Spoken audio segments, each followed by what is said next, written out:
Hey everybody, this is Laura Charrington coming to you from Fort Lauderdale by way of Grapeview, Washington. I'm here in my dad and stepmom's house tearing up their kitchen, so big thank you to them. Today is Sunday, so what we're going to do is a traditional Sunday roast. Having traveled on the boats for years, I've always had English crew or crew from English Commonwealth countries, and they always like a Sunday roast. It's comfort food wherever in the world we are. And today we're going to do a roast chicken, which is pretty universal. What I've done though, yesterday I made myself a brine. The chicken is about 4 pounds, but with bones. So I did about half a cup of vinegar, 1/8 of a cup of salt, 1/8 of a cup of sugar. Just dissolve that, add water, add your chicken, breast side down, keep it tender, just to cover the top, and let that sit in your refrigerator overnight. That will guarantee that your chicken has some flavor and it's very, very tender.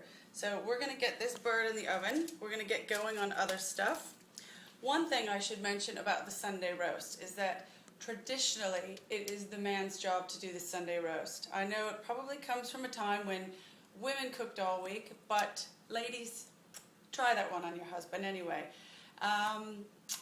Being the control freak that I am, I have not let my husband, who is English, make me a Sunday roast, but I did let him teach me how to make Yorkshire puddings many years ago. So we will be back in a few minutes and I will show you that.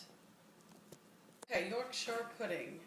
We start with 1 egg, and I usually like to mix that with my flour, a cup of flour, an egg, and mix that. I like to tell my American friends and family who ask me what Yorkshire pudding is, it's like pancake batter, but it's just there for the gravy. It's just the best thing to eat with gravy. Add your milk. I'm going to add most of it. The Yorkshire pudding batter is quite forgiving. It can be a bit thicker, it can be a bit thinner. You just want to get it really smooth, no lumps.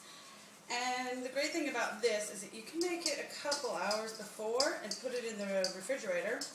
And yeah, that's pretty good. Later on, it'll show you the magic of Yorkshire pudding. You have to start them the right way, and once you've started them the right way, you've done it. You're not going to have any problem with those. So we'll put that in the fridge. And the next thing I just want to show you, Brussels sprouts. They're better than you think, I promise. I was just in Spain, and I walked out on my terrace on a Sunday afternoon, and I could smell Brussels sprouts. And the first thing I thought was, there's some English people in this neighborhood. And it made me miss my Brussels sprouts. So just take the tip off. You can have them or you can quarter them. I'm quartering them today. And with Brussels sprouts, you've kind of got, well, 2 options to cook them. You need to cook them in some acidulated water, a bit of lemon, and with butter. But you can do either one first. I'm going to today put them in some salted water with some lemon. That will get them tender.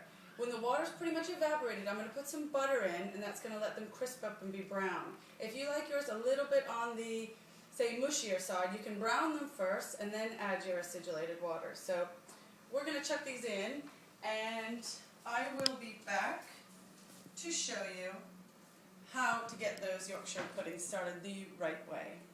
Alright, we're going to it with the Yorkshire pudding. I'm going to get my pan out of the oven. The oven is very, very hot, as you can see. That's the trick. You get the oil in the pan, heat it as hot as you can, pour in your batter, and when you hear that sizzling, you know you're going to be alright. You've done it the right way. We're going to chuck these back in the oven and not at the dog down here, and let them go for a bit. I use the chicken fat from the chicken, so that's great. Good trick, adds extra flavor.